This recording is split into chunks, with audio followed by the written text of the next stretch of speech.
people heal people. And that's why I talk about the trauma I've endured. Because I was traumatized by hurt people who never did. Wow, you guys hear that? See, that's someone who didn't get enough attention in their childhood. Okay, let's all feel sorry for that person. Not really. Okay, so I was hurt by people who were hurt, who never did their work. And this is why hurt people, because they need to discharge and release the pain. And so what ends up happening, if they're not willing to do that in a positive manner through shadow work, going inward, looking at patterns, introspection. They're not willing to do that kind of work on themselves. The way that they will try to release the pain and discharge it is by doing to someone else what has been done to them. That's the way it goes. And that's what happened to me. My mother was abandoned by her mother. So in other words, she was unwanted. That's how my mother felt. She felt unwanted. Even though my mother's never talked to me about this at all, she's never talked to me about anything. How else would a child feel if their mother abandoned them at an orphanage at a very young age? Okay, so she abandoned my mother, and she abandoned my mother's 3 other siblings. And my mother went on to recreate the relationship she had with her mother with me. So my mother never really saw me. She's never acknowledged me as an individual. She's made me into the part of herself that she feels ashamed of. She hasn't done her work, so she feels some shame. This is all speculation, right? This is what I know from being a traumatized person. Okay. Most people go through and experience shame for the abuse that they've endured. They feel like, at least I did, I feel like something was wrong with me intrinsically. Like, why does my mother hate me? There must be something wrong with me. So I was always trying to fix myself or be a better version of me. Or I just wanted my mother to love me. My mother didn't love herself, and she doesn't love herself. And she saw me as a projection of herself. And so all of her lack of self-love got put onto me. And then I came to also hate myself and not love myself, because the very person that made me, that I came from, my most fundamental relationship, that person taught me that I was not worthy of love. Just like her mother taught her that she wasn't worthy. Okay, so, but I healed that. As hard as it was, as difficult as it was, and it almost killed me, quite literally. It almost killed me a couple times. But I've done the work.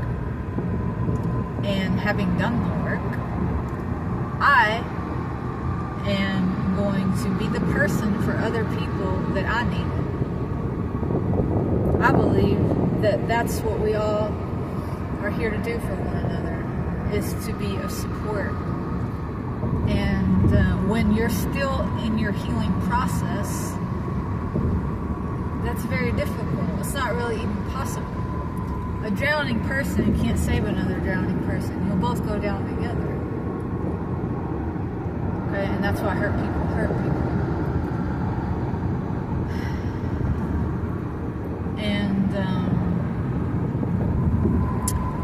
but I'm not drowning anymore. And so I feel that I have an obligation and a duty to my brothers and sisters who are going through something similar to what I went through, to show up with the knowledge and experience and wisdom that I now have, having walked the path that I walked, having walked a healing journey, and now being a healer. Okay, I don't heal anybody, but I work in the healing arts. I hold a space for healing to occur, and I have the capacity to do that, and I'm comfortable with that precisely because I have faced my own shit, and I have no shame around the fact that I am a person who has endured abuse. I know that I was not abused because there's something wrong with me. I was abused because my abusers did not heal their abuse. My father abused me as well. Okay, and my grandparents abused me as well. I have a family full of abusers. I have a family full of traumatized people who didn't do their work. Okay, but I did. And this is what happens. Family abuse gets passed down generation to generation until someone finally says enough. It stops with me. Well, I don't have kids, so it's going to stop in that way. But I'm also not going to pass that on to anyone else out there in the world. And I'm going to go beyond that, and I'm going to help people. And I'm going to share my story. And so that's why you should never listen to people who tell you to remain quiet. That's how abuse perpetuates itself. It's how it continues. It spreads like a plague, like a disease, whenever we're silent about it. When you speak up, when you express yourself, when you tell the truth, that's like shining light on a vampire, okay? The truth sets you free. It absolves you of shame. It cleanses you. And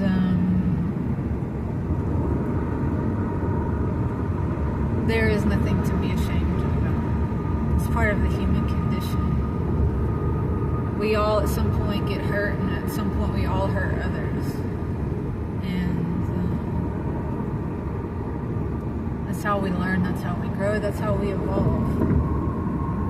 And some people will do the work and some people won't. But don't ever let anyone shame you or tell you there's something wrong with you or that you're a victim when you speak out about your abuse. Because that takes courage and strength.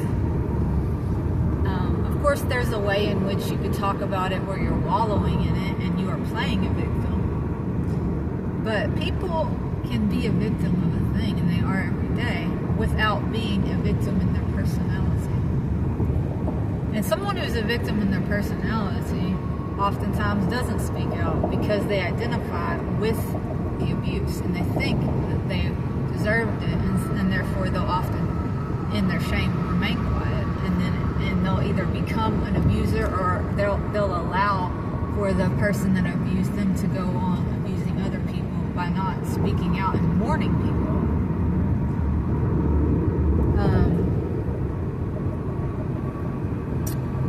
So don't let people bully you into silence, and don't force yourself to speak out before you're ready, because that can also get in the way of your healing. You know, you can't if you're still drowning, if you're still struggling, you likely don't have the skill set or the energy or the know-how or the wisdom to help another person. But if you continue and you stay committed to the journey of healing, there will come a day when you will realize that you're no longer drowning, that you're swimming just fine and your head's above water, and you're not just surviving but you're thriving. And that's where I am. So I've been surprised when I started this channel and I started speaking out about the things I've experienced as a person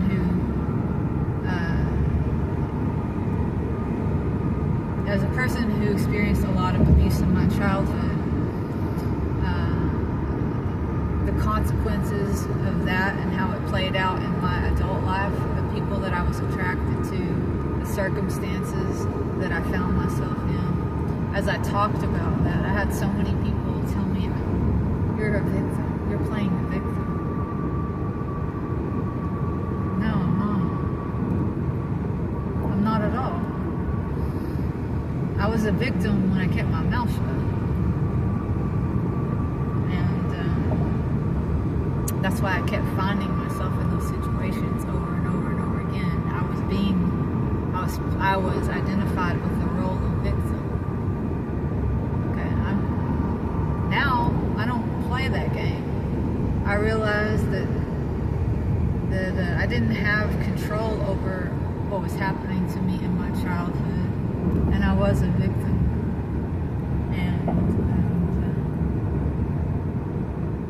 Now, as an adult, having worked on myself and done the introspective work and understanding all the family dynamics and having an understanding of psychology and really just getting it, okay, putting all the pieces together.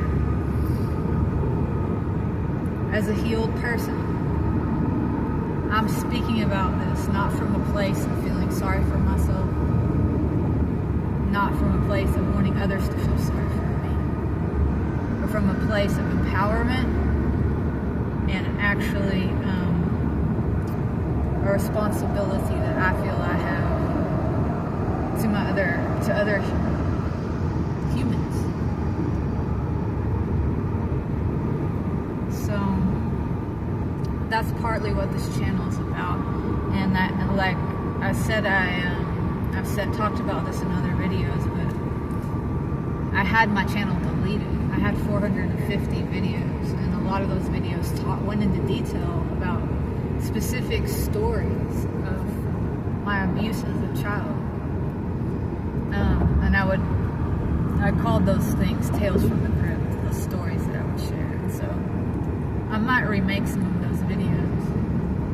Not because I'm identified with myself as a victim. I don't identify as a victim. I don't sit around thinking about all the horrible things that have happened to me. But I did have some horrible things happen to me as a child. And I know there are other people who have also had very similar things happen and they don't talk about it. And they rarely hear anyone else, if ever, talk about those things. Because a lot of people are ashamed and they don't want people feeling sorry for them. I don't worry about any of that. When I tell these stories, it's almost as if I'm talking about someone else, because I'm that disidentified with it. It's a thing that happened, and it was devastating at the time, and it wreaked havoc on my life for many years and destroyed many relationships, opportunities that I had,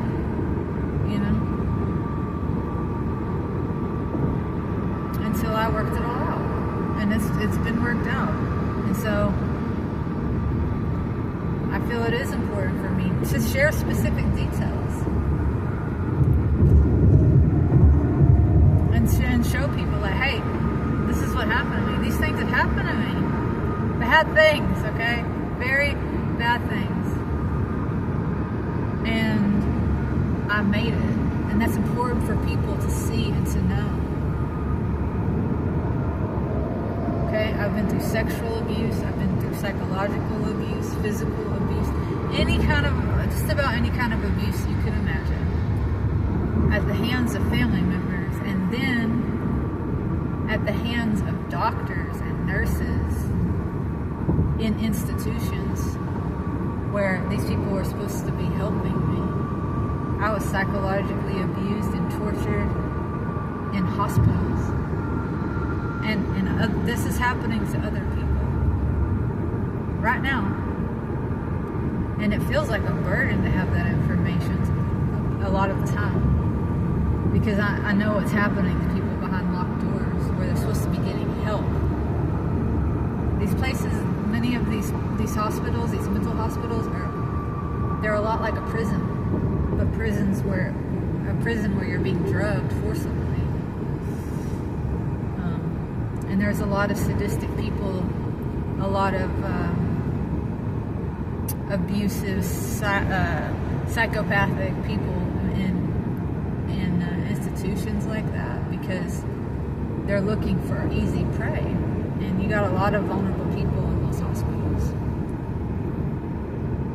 So I will start making those videos again where I share specific details about my abuse, for the sake of letting other people know, like, hey, if you've been through this, look, I've been through it too, and I made it, and I'm okay. And yeah, I don't give a shit if people call me names or tell me that I sound like a victim. There's something going on with those people. They probably have shit they don't want to look at, and you can't make people look at their stuff. I know that because I tried for a real long time to get my family members, particularly my mother, to let's try to work on this together, Mom. Like, let's go to family counseling. No. You know, it all got heaped upon me, and I had to walk away from that relationship eventually. You know, and I walked away from my father.